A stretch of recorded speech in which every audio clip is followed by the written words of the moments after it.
మెరుగైనటువంటి రవాణా సౌకర్యాలు కల్పించడానికి కొత్తగా బస్సులు కేటాయింపు చేయాలని చెప్పని, దాంతోపాటు సిరిసిల్ల డిపో, కోరుట్ల డిపో, జైచా డిపో అయితే వేములవాడ దేవాలయానికి అనుబంధంగా ఉన్నటువంటి 4 ప్రాంతాల్లో కూడా బస్సులను కొత్తగా పెంచినట్టయితే బస్సుల సంఖ్యను సుదూర ప్రాంతం నుంచి వచ్చేటువంటి భక్తులకు మరి మెరుగైనటువంటి సేవలు అందించే అవకాశం ఉంటుంది. కాబట్టి నేను మీ ద్వారా ఈ ప్రభుత్వాన్ని కోరుతాను, గౌరవ మంత్రివర్గాన్ని విజ్ఞప్తి చేస్తా ఉన్నా.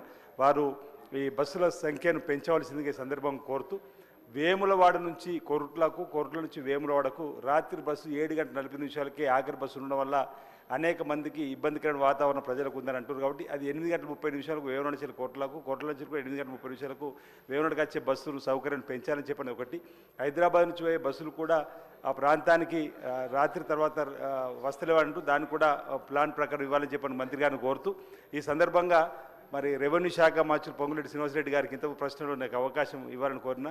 కొత్తగా మండలాలు ఏర్పాటు చేయాలని చెప్పినటువంటి అంశం వచ్చినప్పుడు మా నియోజకవర్గంలో మనేగూడ మనే గ్రామ మండలంగా డిమాండ్, దయచేసి అది కూడా ఆలోచన చేయవలసిందిగా సందర్భం వచ్చినప్పుడు చూడాల్సింది కోరుతాం. సభ్యులు డాక్టర్ పాల్వాయి హరీష్ బాబు. అధ్యక్ష, సిర్పూర్ నియోజకవర్గం కాగజ్నగర్ పట్టణం ఒక ఇండస్ట్రియల్ టౌన్ అధ్యక్ష. గతంలో మా తండ్రి గారు పాల్వాయి పురుషోత్తమరావు గారు ఎమ్మెల్యేగా ఉన్నప్పుడు బస్ స్టాండ్ నిర్మాణం జరిగింది. బస్ డిపో నిర్మాణం కోసం కూడా కొంత విలువైన భూమి సేకరించి పెట్టడం జరిగింది. కాగజ్నగర్ పట్టణంలోని పెట్రోల్ పంప్ ఏరియాలో విలువైన భూమి అందుబాటులో ఉంది. దయచేసి మంత్రి గారు దయదలిచి మారుమూల ప్రాంతం, వెనుకబడ్డ ప్రాంతం, ఆదివాసులు గిరిజనులు ఎక్కువ ఉన్న ప్రాంతం ఒక బస్ డిపో ఏర్పాటు చేస్తే ఆ భూమి అన్యాక్రాంతం, దాని మీద 100 మంది కళ్ళు ఉన్నాయి అధ్యక్ష. కాబట్టి ఆ భూమి అన్యాక్రాంతం కాకుండా కాపాడుకోవాల్సిన బాధ్యత మన మీద ఉంది. అట్లనే బస్ డిపోగా డెవలప్ చేస్తే ఉభయతారకంగా ఉంటుందని మంత్రి గారికి తెలియజేస్తున్నా. గతంలో నేను మంత్రి గారిని కలిసి విజ్ఞాపన పత్రం కూడా ఇచ్చిన. కాబట్టి దయదలిచి ఈ విజ్ఞాపనను స్వీకరించవలసిందిగా కోరుతూ సెలవు తీసుకుంటున్నాను. గౌరవ మంత్రి గారు.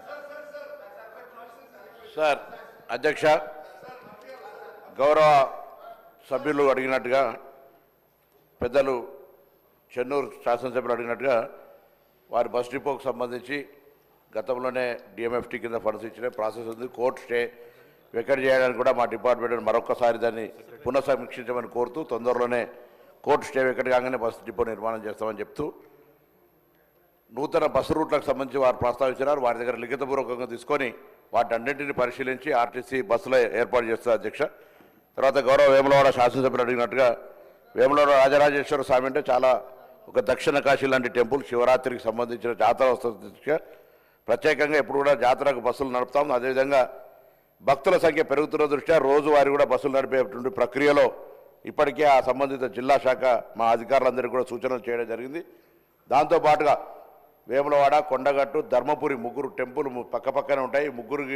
3 టెంపుల్కి సంబంధించి కూడా ఇంటర్లింక్ బస్సులు నడిపేటువంటి ఒక ప్రయత్నం. ఎందుకంటే వేములవాడ వచ్చిన వాళ్ళు కొండగట్టు వెళ్తారు, కొండగట్టు నుంచి ధర్మపురికి వెళ్తారు. కాబట్టి ఆర్టీసీ పరంగా కూడా సౌకర్యం ఉండేటువంటి ప్రయత్నం చేస్తున్నాం. దీనికి సంబంధించి కూడా వారు కొన్ని కొత్త బస్సులు అడిగినారు, అది కూడా లిఖితపూర్వకంగా తీసుకుంటామనేటువంటి మాట సందర్భంగా మనవి చేస్తూ, దాంతోపాటుగా గౌరవ సిర్పూర్ కాగజ్నగర్ శాసనసభ్యులు అడిగినట్టుగా బస్ డిపోకు సంబంధించి ప్రస్తుతానికి అవకాశం లేదు అధ్యక్ష. జిల్లా కేంద్రాలైనటువంటి ములుగు, పెద్దపల్లి తీసుకున్నాం.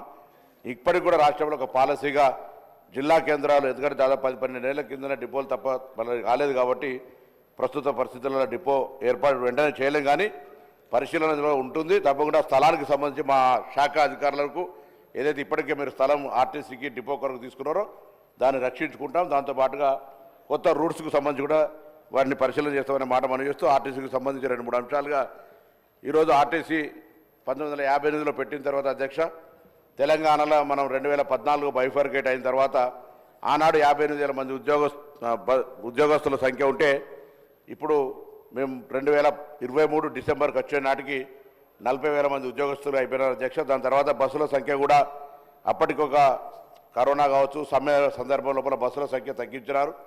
ఇప్పుడు మహాలక్ష్మి పథకం తర్వాత గ్రామాల్లో బస్సుల డిమాండ్ పెరిగింది. దానికి అనుగుణంగా ప్రభుత్వం ఆర్టీసీ బస్సులు కొత్తవి కొనుగోలు చేయడంతో పాటుగా ఆర్టీసీకి ఒక ఖచ్చితమైన నిబంధన పెట్టుకొని 15 సంవత్సరాలు దాటినటువంటి బస్సులన్నింటినీ స్క్రాప్ చేస్తూ ఉన్నాం.